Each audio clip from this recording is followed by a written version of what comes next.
And welcome. In this video, I'm going to be showing you how you can add members to Telegram groups. Now, it's a pretty straightforward process. All you have to do is open your Telegram app and make sure you are logged in. So there are two types of groups.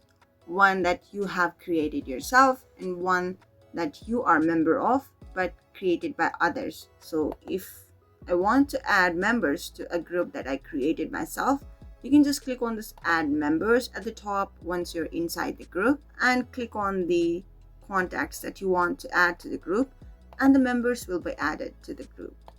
The second category is a group that is created by others.